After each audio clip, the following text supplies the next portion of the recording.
बिस्मिल्लाहिर्रहमानिर्रहीम अस्सलाम वालेकुम। खेडां दे नाल मैं मुफाज करीम। नाजरीन, वैस्ट इंडीज़ ने पाकिस्तान नूं पहले टेस्ट मैच विच 90 रनस तो शिकस्त देती, मतलब 211 रनस का हदफ लभ्या सी पाकिस्तान नूं। वो भी साडे कोलों चेज़ ना होया, कहंदे ना पहाड़ बन गया। वही साबित होया। सिर्फ बाबर आजम की हाफ सेंचुरी है, जे असीं हाफ सेंचुरी नूं कढ भी दईए तो साडे पल्ले कुछ नहीं रह जाएगा। Salman Ali Agha the great player जी, उन्होंने टेस्ट कैप दी। अली उस्मान भी बड़े सीनियर खिलाड़ी सन, वो भी सिफर ते चलते बने। उन्होंने कहा चलो कोई नहीं, अगले टेस्ट मैच में परफॉर्म कर देंगे। तो मोहम्मद रिजवान की गल करिए, हमेशा असी आवाज़ चुकी उनके वास्ते कि यार इनू इस स्क्वाड में शामिल होना चाहिए, लेकिन वो भी 11 रन बनाकर चलते बने ने। तो इंज लगता पिया सी कि वैस्ट इंडीज़ के बॉलर गोलाबारी साढ़े वाल सिटते पे ने। असी दीगर असी बैट्समैन की गल करिए तो 8 खिलाड़ी के डबल फिगर में पाकिस्तान के दाखिल नहीं हो सके। असी शुरू दिन तो कहते पे सन कि जे सानू 150 का टारगेट भी लभ जाए इस पिच पर, वो भी साढ़े वास्ते औखा हो जाएगा।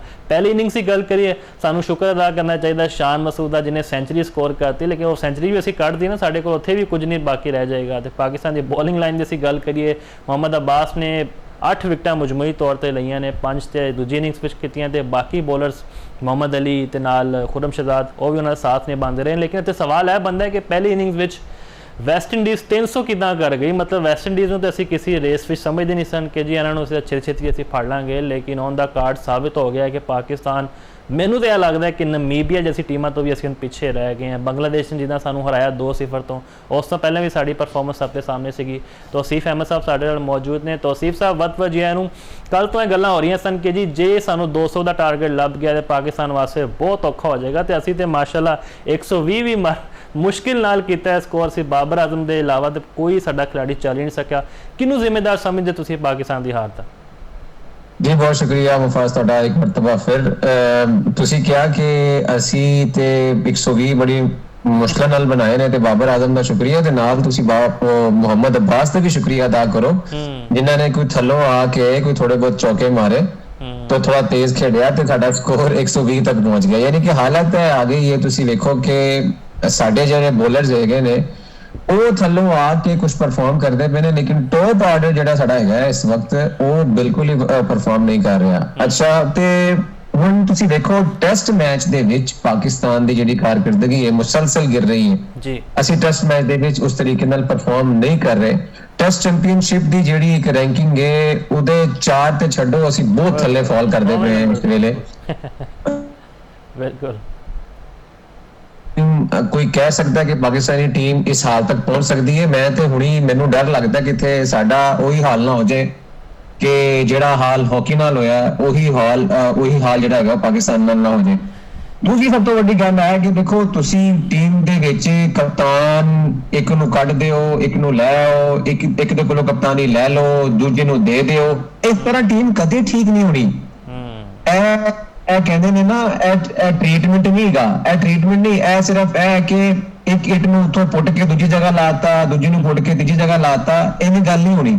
तुसीं देखो कि साडी एक मैनेजमेंट, साडा जिहड़ा सिलेक्शन कमेटी है आकिब जावेद है ने, फिर तुसीं देखो कि हुणी साडी जिहड़ी टेस्ट क्रिकेट है ना, वो एक ऐसी क्रिकेट है कि इहदे विच टैक्निकैलिटीज बहुत ज्यादा मैटर करदियां ने। यानी कि टैक्निकल तुहानू बैटर चाहिए होंदे ने, टैक्निकल बॉलर चाहिए होंदे ने, क्योंकि 5 दिन का खेड है। 5 दिन के खेड दे अंदर जिस बॉलर को दिमाग होएगा, जिस बॉलर को पेस होएगी फास्ट बॉलर को, ते जिस स्पिनर को अच्छा स्पिन होएगा कि मैं अगर एक बैटर या एक पार्टनरशिप लगी है मैं उन्हें तोड़ना किवें है, जो तक तुसी कामयाब नहीं हो सकते। यह गल मेरी याद रखना। हुण सिर्फ अगर तुहाडी टीम दे विच बाबर आजम है जी ते तुसी समझदे हो कि बस टीम के बाबर आजम काफी है, बाकी तुसी जो मर्जी पा लो, कोई मैटर नहीं करता। नहीं, टीमां कभी भी इस तरह नहीं चलदियां। टीमां दे विच पूरे खिलाड़ी परफॉर्म करदे ने जी।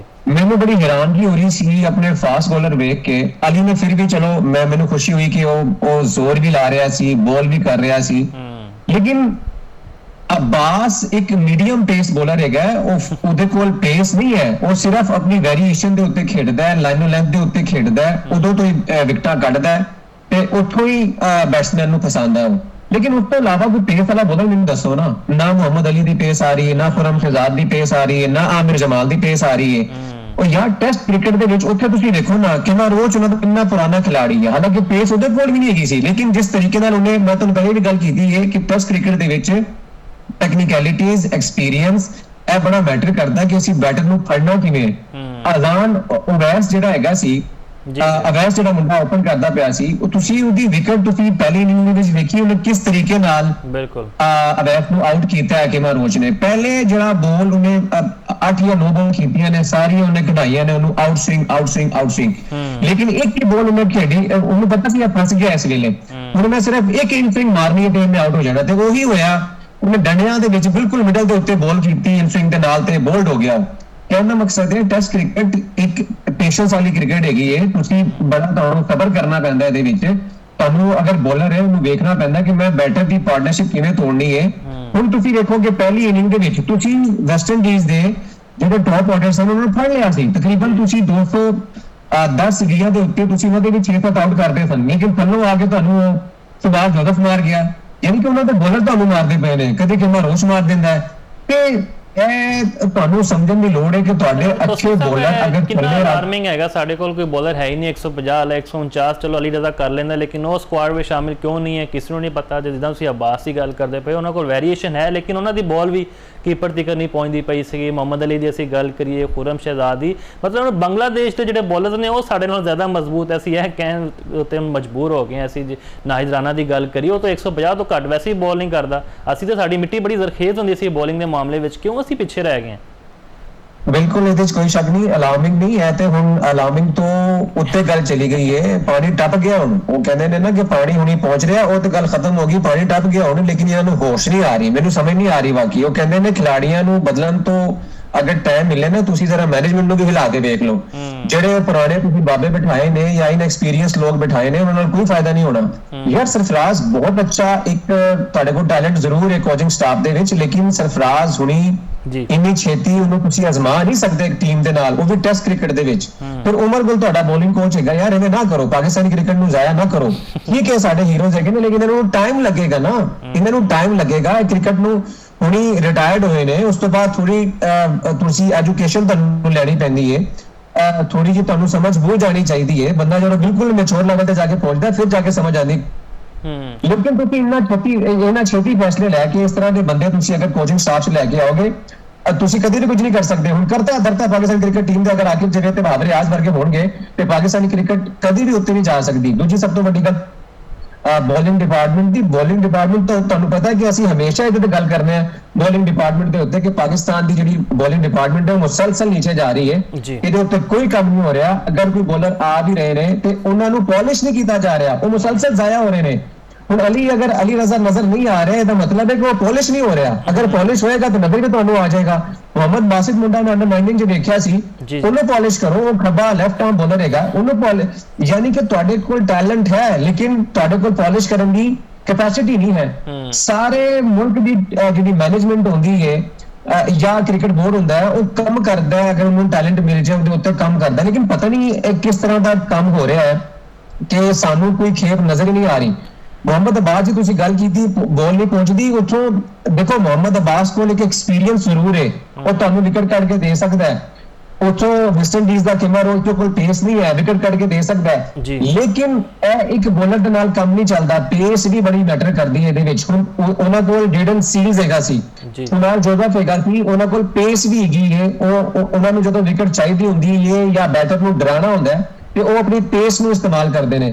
ਇੱਥੇ ਸਾਡੀ ਪੇਸ ਹੀ ਨਹੀਂ ਹੈਗੀ ਸੀ, ਯਾਨੀ ਕਿ ਅਗਰ ਤੁਹਾਡੇ ਕੋਲ ਅਗਰ ਇੱਕ ਮੀਡੀਅਮ ਪੇਸਰ ਅਬਾਸ ਹੈ ਤਾਂ ਦੂਜਾ ਵੀ ਮੀਡੀਅਮ ਪੇਸਰ ਹੈ, ਤੀਜਾ ਵੀ ਮੀਡੀਅਮ ਪੇਸਰ ਹੈ। ਤੁਸੀਂ ਬੈਟਰ ਨੂੰ ਡਰਾਉਣਾ ਕਿਵੇਂ ਹੈ?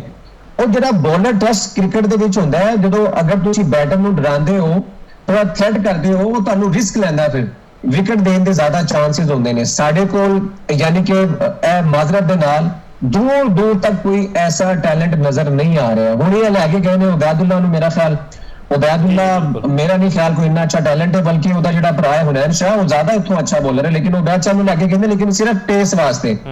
ਪੇਸ ਨੂੰ ਵੀ ਅਕਲ ਦੇ ਨਾਲ ਇਸਤੇਮਾਲ ਕਰਨਾ ਹੁੰਦਾ ਹੈ। ਤੇ ਅਗਰ ਅਸੀਂ ਉਮੀਦ ਰੱਖੀਏ ਉਬੈਦ ਸ਼ਾਹ ਕੋਲੋਂ ਤਾਂ ਉਹ ਵੀ ਪਾਕਿਸਤਾਨ ਦੀ ਟੀਮ ਨੂੰ ਕੰਮ ਨਹੀਂ ਆਣਾ। ਲੇਕਿਨ ਬਾਰ-ਬਾਰ ਅਸੀਂ ਵੀ ਗੱਲ ਕਰਨੇ ਬੋਲਿੰਗ ਡਿਪਾਰਟਮੈਂਟ ਦੇ ਉੱਤੇ, ਇਹ ਬਹੁਤ ਜ਼ਿਆਦਾ ਕੰਮ ਕਰਨ ਦੀ ਲੋੜ ਹੈ।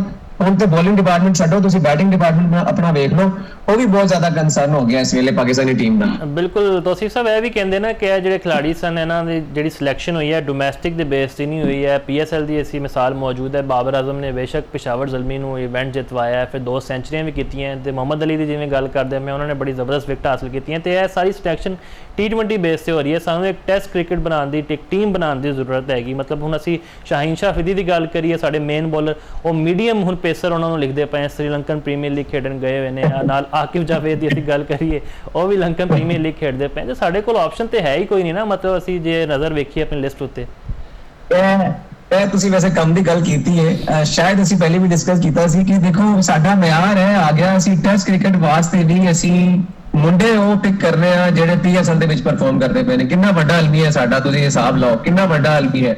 ਅਸੀਂ ਡੋਮੈਸਟਿਕ ਦੇ ਵਿੱਚ ਵੀ, ਡੋਮੈਸਟਿਕ ਜਿਹਨੂੰ ਵੇਖ ਕੇ ਮੁੰਡੇ ਸਿਲੈਕਟ ਕੀਤੇ ਜਾਂਦੇ ਨੇ ਟੈਸਟ ਕ੍ਰਿਕਟ ਵਾਸਤੇ ਜਾਂ ਵਨਡੇ ਵਾਸਤੇ, ਇਹ ਲੋਂਗਰ ਫਾਰਮੈਟ ਨੇ, ਯਾਨੀ ਕਿ ਡੋਮੈਸਟਿਕ ਦੀ ਬੇਸ ਦੇ ਉੱਤੇ ਆਉਂਦੇ ਨੇ ਮੁੰਡੇ ਜਿਹੜੇ 4 ਡੇ ਖੇਡਦੇ ਨੇ ਕ੍ਰਿਕਟ, ਲੋਂਗਰ ਫਾਰਮੈਟ ਡੋਮੈਸਟਿਕ ਚ ਖੇਡਦੇ ਨੇ, ਉਹ ਆਉਂਦੇ ਨੇ। ਲੇਕਿਨ ਅਲਮੀਆਂ ਤੁਸੀਂ ਦੇਖੋ PSL ਜਾਂ ਜਿਹੜੀ ਲੀਗਸ ਹੁੰਦੀਆਂ ਨੇ ਮੁਖਤਲਿਫ ਮੁਲਕਾਂ ਦੇ ਵਿੱਚ, ਉਹਨਾਂ ਦੀ ਬੇਸ ਉੱਤੇ ਲੈ ਕੇ ਆਉਂਦੇ ਆ। ਕਿੰਨਾ ਅਲਮੀਆ ਤੁਸੀਂ ਆਪਣੇ ਨੇਬਰਸ ਦੇ ਵਿੱਚ ਅਗਰ ਨਜ਼ਰ ਦੌੜਾਓਗੇ ਨਾ, ਬੰਗਲਾਦੇਸ਼ ਤੇ ਇੰਡੀਆ, ਉਹਨਾਂ ਦਾ ਡੋਮੈਸਟਿਕ ਸਟਰਕਚਰ ਜਿਹੜਾ ਲੋਂਗਰ ਫਾਰਮੈਟ ਦਾ ਇੰਨਾ ਮਜ਼ਬੂਤ ਹੈ, ਤੇ ਸਿਲੈਕਟਰ ਦੀ ਜਿਹੜੀ ਨਜ਼ਰ ਹੁੰਦੀ ਹੈ ਨਾ ਉਹਦੇ ਉੱਤੇ, ਜਾਂ ਸੈਕਟਰ ਜਾ ਕੇ ਵਿਜ਼ਿਟ ਕਰਦਾ ਹੈ ਉਸ ਸਾਰੇ ਡੋਮੈਸਟਿਕ ਟੂਰਨਾਮੈਂਟ ਨੂੰ, ਮੈਂ ਤੁਹਾਨੂੰ ਦੱਸ ਨਹੀਂ ਸਕਦਾ ਉੱਥੋਂ ਬੰਦੇ ਪਿਕ ਹੁੰਦੇ ਟੈਸਟ ਕ੍ਰਿਕਟ ਵਾਸਤੇ। ਲੇਕਿਨ ਸਾਡਾ ਅਲਮੀਆ ਤੁਸੀਂ ਬਿਲਕੁਲ ਠੀਕ ਪੁਆਇੰਟ ਆਊਟ ਕੀਤਾ ਕਿ ਸਾਡਾ ਆ ਜਾ ਕੇ ਕਿ PSL ਇੱਕ ਬ੍ਰਾਂਡ ਹੈ, ਅਸੀਂ ਉਹਦੇ ਤੋਂ ਹੀ ਸਾਰਾ ਮਾਲ ਇਕੱਠਾ ਕਰ ਰਹੇ ਹਾਂ। ਅਸੀਂ ਆਪਣੀ ਡੋਮੈਸਟਿਕ ਨੂੰ ਨਜ਼ਰਅੰਦਾਜ਼ ਕਰਤਾ ਹੈ, ਜਿੱਥੇ ਮੁੰਡੇ ਪਰਫਾਰਮ ਕਰਦੇ ਨੇ ਉਹਨਾਂ ਨੂੰ ਲੈ ਕੇ ਆਉਂਦੇ ਆ, ਚਾਂਸਸ ਨਹੀਂ ਦਿੰਦੇ, ਜਿਹਦੀ ਵਜ੍ਹਾ ਤੋਂ ਉਹ ਜ਼ਾਇਆ ਹੋ ਜਾਂਦੇ ਨੇ। ਹੁਣ ਕਾਮਰਾਨ ਗੁਲਾਮ ਇੱਕ ਪਿਓਰ ਟੈਸਟ ਕ੍ਰਿਕਟਰ ਹੈਗਾ,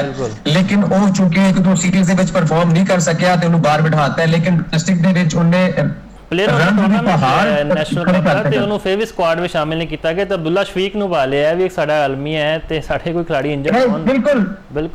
ਬਿਲਕੁਲ ਮਫਾਦ, ਇਹਦੇ ਵਿੱਚ ਕੋਈ ਸ਼ੱਕ ਨਹੀਂਗਾ। ਮੈਨੂੰ ਵਾਕਈ ਸਮਝ ਨਹੀਂ ਆਉਂਦੀ ਸਿਲੈਕਸ਼ਨ ਕਮੇਟੀ ਦੇ ਉੱਤੇ ਜਾਂ ਜਿਹੜੇ ਕਰਤਾ ਧਰਤਾ ਹੁਣ ਬੜੇ ਨੇ ਪਿਛਲੇ ਕਈ ਸਾਲਾਂ ਤੋਂ, ਵਹਾਬ ਰਿਆਜ਼ ਤੇ ਆਕਿਬ ਜਵੇਦ, ਕੋਈ ਸਮਝ ਨਹੀਂ ਆ ਰਹੀ ਹੈ ਪਾਕਿਸਤਾਨੀ ਕ੍ਰਿਕਟ ਦੇ ਨਾਲ ਕੀ ਕਰਨਾ ਚਾਹ ਰਹੇ ਨੇ।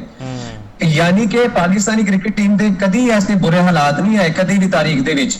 ਤੁਸੀਂ ਦੇਖ ਲਓ ਕਿੰਨਾ ਅਰਸਾ ਹੋ ਗਿਆ ਅਸੀਂ ਕੋਈ ਵੱਡੀ ਟਰਾਫੀ ਨਹੀਂ ਜਿੱਤ ਸਕੇ ਹੁਣ ਤੱਕ, ਕੋਈ ਵੱਡੀ ਟਰਾਫੀ। ਤੇ ਇਹ ਅਲਮੀਆ ਅਲਾਰਮਿੰਗ ਹੈ, ਬਹੁਤ ਜ਼ਿਆਦਾ ਹਾਲਾਤ ਖਰਾਬ ਨੇ ਕ੍ਰਿਕਟ ਦੇ ਵਿੱਚ, ਲੇਕਿਨ ਸੁਣਨ ਵਾਲਾ ਕੋਈ ਵੀ ਨਹੀਂ ਹੈਗਾ ਨਾ। ਇਹਨੂੰ ਕੋਈ ਅਗਰ ਪੁਆਇੰਟ ਆਊਟ ਕੀਤਾ ਵੀ ਜਾਂਦਾ ਹੈ ਤੇ ਉਹਦੇ ਉੱਤੇ ਕੋਈ ਅਮਲ ਦਰਾਮਦ ਨਹੀਂ ਕੀਤਾ ਜਾਂਦਾ। ਤੇ ਬਾਕੀ ਇਹ ਬਹੁਤ ਜ਼ਿਆਦਾ ਅਲਾਰਮਿੰਗ ਸਿਚੁਏਸ਼ਨ ਹੈ ਪਾਕਿਸਤਾਨ ਕ੍ਰਿਕਟ ਟੀਮ ਦੇ ਵਾਸਤੇ ਜਾਂ ਪਾਕਿਸਤਾਨ ਕ੍ਰਿਕਟ ਬੋਰਡ ਦੇ ਵਾਸਤੇ। ਤੁਸੀਂ ਟੀਮਾਂ ਦੇ ਵਿੱਚ ਤਬਦੀਲੀ ਕਰਨਾ ਛੱਡਦੇ ਹੋ, ਕਪਤਾਨਾਂ ਨੂੰ ਹਿਲਾਣਾ ਛੱਡਦੇ ਹੋ ਕਿ ਕੌਣ ਕਪਤਾਨ ਹੈ ਕੌਣ ਨਹੀਂ ਹੈਗਾ। ਤੁਸੀਂ ਸਿਰਫ ਮੈਨੇਜਮੈਂਟ ਦੇ ਵਿੱਚ ਚੇਂਜ ਕਰ ਲਓ, ਵਹਾਬ ਰਿਆਜ਼ ਤੇ ਆਕਿਬ ਜਵੇਦ ਨੂੰ ਹਟਾ ਕੇ ਵੇਖ ਲਓ, ਤੁਹਾਡੀ ਕ੍ਰਿਕਟ ਖੁਦ ਹੀ ਠੀਕ ਹੋ ਜਾਏਗੀ। ਇਹ ਬੜਾ ਫਰਕ ਪੈਂਦਾ ਹੈ, ਮੈਂ ਤੁਹਾਨੂੰ ਦੱਸ ਦਵਾਂ। ਇਹਦੇ ਵਿੱਚ ਅਗਰ ਵਹਾਬ ਰਿਆਜ਼ ਤੇ ਆਕਿਬ ਜਵੇਦ ਦੀ ਗੱਲ ਨਾ ਵੀ ਕਰੀਏ ਤੇ ਉਸ ਤੋਂ ਇਲਾਵਾ ਵੀ 1-2 ਮੈਂ ਨਾਂ ਨਹੀਂ ਲੈਣਾ ਚਾਹੁੰਦਾ, ਲੇਕਿਨ ਉਸ ਤੋਂ ਇਲਾਵਾ ਵੀ ਐਸੇ ਬੰਦੇ ਨੇ ਜਿਨ੍ਹਾਂ ਦਾ ਅਸਲ ਸ਼ਫੀਕ ਨੇ ਸਿਲੈਕਸ਼ਨ ਦੇ ਵਿੱਚ ਕੋਈ ਰੋਲ ਨਹੀਂ ਗਾ, ਲੇਕਿਨ ਉਸ ਤੋਂ ਬਾਵਜੂਦ ਉਹ ਇਹਦੇ ਵਿੱਚ ਦਾ ਰੋਲ ਪਲੇ ਕਰਦੇ ਪਏ ਨੇ ਵਿਦਆਊਟ ਐਨੀ ਰੀਜ਼ਨ। ਬਿਲਕੁਲ ਇਹ ਪਾਕਿਸਤਾਨੀ ਕ੍ਰਿਕਟ ਟੀਮ ਨੂੰ ਤਬਾਹ ਕਰ ਰਹੀ ਚੀਜ਼ਾਂ। ਇਸ ਚੀਜ਼ ਨੂੰ ਬਹੁਤ ਜਲਦੀ ਐਡਰੈਸ ਕਰਨਾ ਚਾਹੀਦਾ ਜਿੰਨਾ ਛੇਤੀ ਹੋ ਸਕੇ।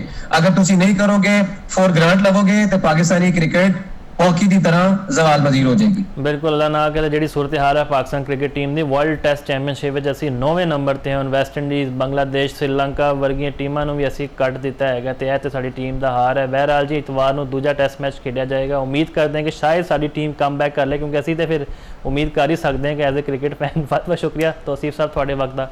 ਐਜ਼ ਫਿਲਹਾਲ ਇੱਕ ਬ੍ਰੇਕ ਲੈਂਦੇ ਹਾਂ, ਬ੍ਰੇਕ ਤੋਂ ਬਾਅਦ ਵਾਪਸ ਹਾਜ਼ਰ ਹੋਵਾਂਗੇ।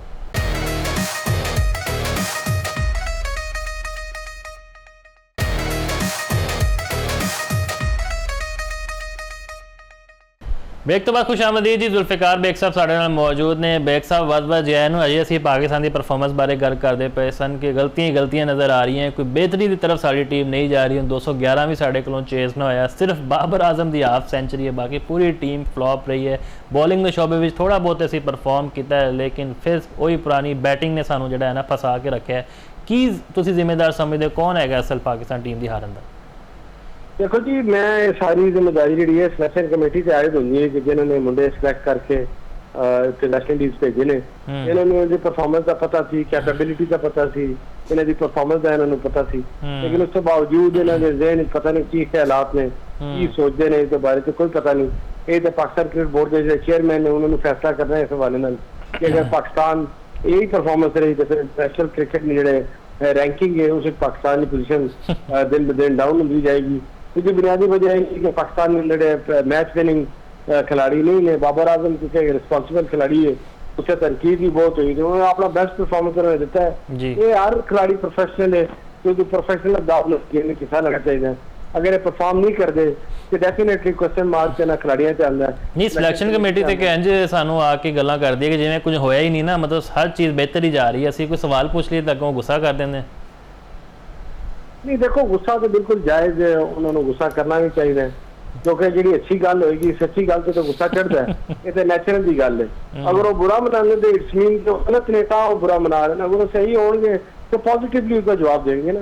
ਤੇ ਗੁੱਸਾ ਤਾਂ ਨੈਚੁਰਲ ਚੀਜ਼ ਹੈ, ਅੱਛੀ ਗੱਲ ਹੈ। ਔਰ ਗੁੱਸਾ ਉਹ ਉਸਨੇ ਗੁੱਸੇ ਦੇ ਜ਼ਰੀਏ ਉਹਨਾਂ ਨੂੰ ਜਵਾਬ ਵੀ ਮਿਲ ਜਾਂਦਾ ਹੈ, ਗੁੱਸੇ ਦੇ ਜ਼ਰੀਏ ਉਹ ਤਰੱਕੀ ਵੀ ਕਰਨਗੇ, ਕਾਮਯਾਬੀ ਵੀ ਹਾਸਲ ਕਰਨਗੇ। ਲੇਕਿਨ ਸੁਸਾਇਟੀ ਦੇ ਅੰਦਰ ਜੇ ਤੁਸੀਂ ਜਾਣਾ ਨਾ, ਸੁਸਾਇਟੀ ਤੇ ਸਵਾਲ ਕਰਦੀ ਹੈ। ਸੁਸਾਇਟੀ ਤੋਂ ਮੁਰਾਦ ਤੁਹਾਡਾ ਮੁਆਸ਼ਰਾ, ਜਿੱਥੇ ਤੁਸੀਂ ਰਹਿੰਦੇ ਹੋ, ਜਿਹਨਾਂ ਤੁਸੀਂ ਐਸੋਸੀਏਟ ਹੋ। ਫਿਰ ਦੁਨੀਆ 'ਚ ਹੀ ਤੁਹਾਡਾ ਮਜ਼ਾਕ ਉਡਾਇਆ ਜਾਂਦਾ ਕਿ ਇਹ ਸਿਲੈਕਸ਼ਨ ਕਮੇਟੀ ਜਿਹੜੀ ਹੈ ਇਹਨਾਂ ਨੇ ਖਿਲਾੜੀ ਸਿਲੈਕਟ ਕਰਕੇ ਇਹ ਭੇਜੇ ਨੇ। ਸਾਡੇ ਕੋਲ ਫਾਸਟ ਬਾਲਾਂ ਨੂੰ ਅਗਰ ਦੇਖਿਆ ਜਾਵੇ ਤਾਂ ਹਿਸਟੋਰੀਕਲੀ ਸਾਡੀ ਹਿਸਟਰੀ ਤਾਂ ਬੜੀ ਅੱਛੀ ਰਹੀ ਫਾਸਟ ਬਾਲਿੰਗ ਵਾਲੇ ਨਾਲ। ਲੇਕਿਨ ਉਹ ਇਹਨਾਂ ਬਾਲਾਂ ਨੂੰ ਦੇਖਦੇ ਪਰਫਾਰਮ ਕਰਦੇ ਨਾ, थोड़ी जी हंसी भी आती है तो गुस्सा भी आना है। हंसी इस वजह तो आती है कि यार ये अपना डिलीवर नहीं कर सकते ना, परफॉर्मेंस नहीं दे सकते। गुस्सा इस गल तो आना है कि देखो अल्लाह ताला ने उन्हें नेशनल टीम खेलने का मौका दिता है, ये तब ये परफॉर्मेंस करने तो कासर नजर आने। ये बुनियादी वजूहत ने जिस वजह से पाकिस्तान की टीम उस स्टैंडर्ड पे नहीं जा सकती।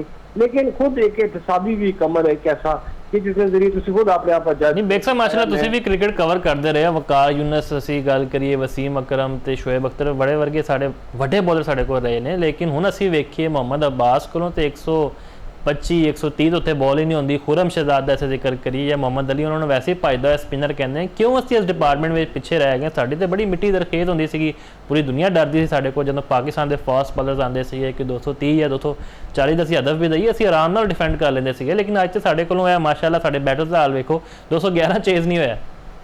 ਮੁਫਾਕਿਨ ਸਾਹਿਬ ਬੁਨਿਆਦੀ ਵਜ੍ਹਾ ਹੈ ਨਾ, ਕਿਸੇ ਵੀ ਸ਼ੋਬੇ 'ਚ ਤੁਸੀਂ ਜਰਨਲਿਜ਼ਮ ਵਿੱਚ ਹੋ ਜਾਂ ਸਪੋਰਟਸ ਵਿੱਚ ਹੋ ਜਾਂ ਕਿਸੇ ਵੀ ਸ਼ੋਬੇ 'ਚ ਹੋ, ਸਿਆਸਤਦਾਨ ਵਿੱਚ ਹੀ ਹੋ, ਅਗਰ ਤੁਸੀਂ ਤੇ ਮਿਹਨਤ ਬਹੁਤ ਬੜਾ ਐਲੀਮੈਂਟ ਹੈ। ਅਗਰ ਤੁਸੀਂ ਮਿਹਨਤ ਨਹੀਂ ਕਰੋਗੇ, ਹਾਰਡ ਵਰਕ ਨਹੀਂ ਕਰੋਗੇ, ਕੋਚਿਸ ਦੀ ਹਦਾਇਤ ਦੇ ਮੁਤਾबिक ਪਲਾਨ ਆਊਟ ਨਹੀਂ ਕਰੋਗੇ, ਉਸ ਵਕਤ ਤੱਕ ਤੁਸੀਂ ਕਾਮਯਾਬੀ ਹਾਸਿਲ ਨਹੀਂ ਕਰ ਸਕਦੇ ਹੋ। ਦੁਨੀਆ ਨੇ ਵਰਲਡ ਕਲਾਸ ਜਿੰਨੇ ਵੀ ਕ੍ਰਿਕਟਰਸ ਹਨ, ਤੁਸੀਂ ਸਕੁਐਸ਼ ਦੇ ਪਲੇਅਰ ਦੇਖੋ, ਜਹਾਂਗੀਰ ਖਾਨ, ਜਾਨਸ਼ੇਰ ਖਾਨ और ਜਿਹੜੇ ਪਾਕਿਸਤਾਨ ਜਿਹੜੇ ਨੈਸ਼ਨਲ ਪਲੇਅਰ ਹੈ ਕਿਸੇ ਵੀ ਸ਼ੋਬੇ 'ਚ, ਉਹਨਾਂ ਨੇ ਬਹੁਤ ਜ਼ਿਆਦਾ ਹਾਰਡ ਵਰਕ ਕੀਤਾ, ਉਹਨਾਂ ਨੇ ਬਹੁਤ ਜ਼ਿਆਦਾ ਮਿਹਨਤ ਕੀਤੀ, ਉਹਨਾਂ ਨੇ ਬਹੁਤ ਜ਼ਿਆਦਾ ਪਲੈਨਿੰਗ ਕੀਤੀ ਚੀਜ਼ਾਂ ਦੀ ਤੇ ਉਸੇ ਬੁਨਿਆਦ ਤੇ ਦੁਨੀਆ ਦੇ ਅੰਦਰ ਉਹ ਅੱਜ ਵੀ ਉਹ ਵਰਲਡ ਫੇਮਸ ਨੇ।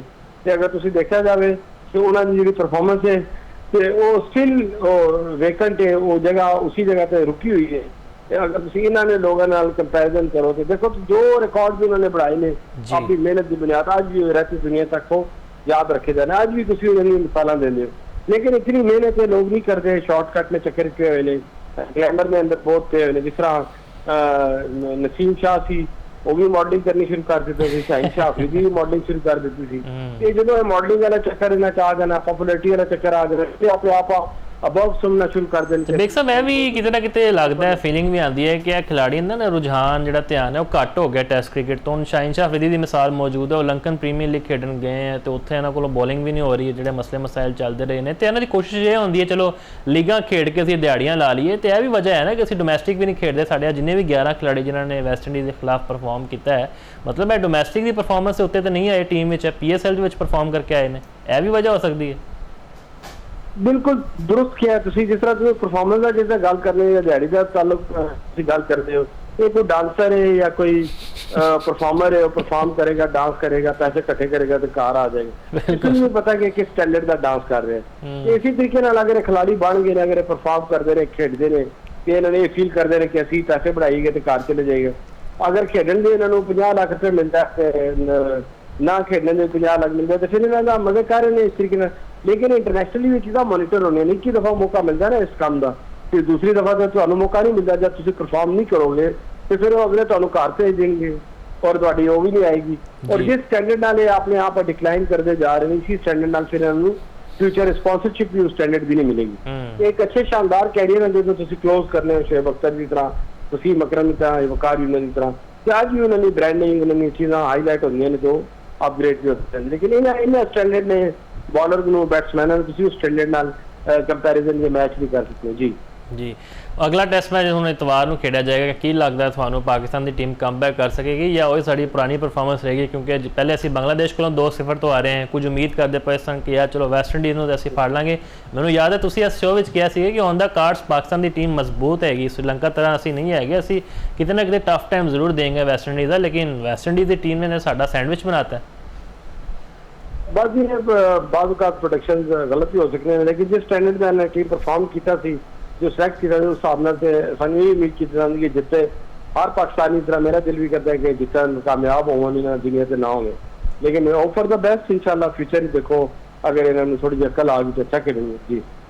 ਤੇ ਕੋਰੀਆ ਦੀ ਤੇਰੀ ਗੱਲ ਕਰ ਲਈਏ ਜੀ, ਹਾਕੀ ਟੀਮ ਮੌਜੂਦ ਹੈਗੀ, ਕੀ ਲੱਗਦਾ ਤੁਹਾਨੂੰ ਕਿ ਅੱਛੀ ਸੀਰੀਜ਼ ਹੋਣ ਜਾ ਰਹੀ ਹੈ ਤੇ ਕੋਰੀਅਨ ਟੀਮ ਮਹਿਮਾਨਵਾਦੀ ਤੇ ਖੁਸ਼ ਹੈ ਪਾਕਿस्तान ਦੀ? बहुत ज्यादा खुश ने कोरियर फरहान खान ने लोग भी राब्ते ने तो बड़े एक्साइटेड ने पाकिस्तान खेलना से अच्छी सीरीज होगी, अच्छे मैचेस होंगे जी। चलो जी ਅਸੀਂ ਉਮੀਦ ਕਰਦੇ ਹਾਂ ਬਿਹਤਰੀ ਤਰਫ ਜਾਏ ਸਾਡੀ ਹਾਕੀ ਟੀਮ ਵੀ, ਲੇਕਿਨ ਕ੍ਰਿਕਟ ਤੋਂ ਅਜੇ ਖੁਸ਼ਖਬਰੀਆਂ ਨਹੀਂ ਆ ਰਹੀਆਂ। ਉਮੀਦ ਕਰਦੇ ਹਾਂ ਕਿ ਅਗਲੇ ਟੈਸਟ ਮੈਚ ਵਿੱਚ ਸਾਡੀ ਟੀਮ ਕਮਬੈਕ ਜ਼ਰੂਰ ਕਰੇਗੀ, ਕਿਉਂਕਿ ਉਮੀਦ ਤੇ ਦੁਨੀਆ ਕਾਇਮ ਹੈ। ਅਸੀਂ ਜਿੰਨੇ ਵੀ ਖਿਡਾਰੀ ਉਹਨਾਂ ਨੂੰ ਗੁੱਡ ਲੱਕ ਕਹਿੰਦੇ ਹਾਂ। ਤੇ ਬਹੁਤ ਬਹੁਤ ਸ਼ੁਕਰੀਆ ਬੇਗ ਸਾਹਿਬ ਤੁਹਾਡੇ ਵਕਤ ਦਾ। ਇਹ ਸਾਰੇ ਮੌਜ਼ੂਆਤ ਸਨ ਜਿਨ੍ਹਾਂ ਤੇ ਅਸੀਂ ਚਾਨਣ ਪਾਇਆ। ਮੈਨੂੰ ਦਿਓ ਇਜਾਜ਼ਤ। ਅੱਲਾ ਹਾਫਿਜ਼ ਨਾਸਿਰ।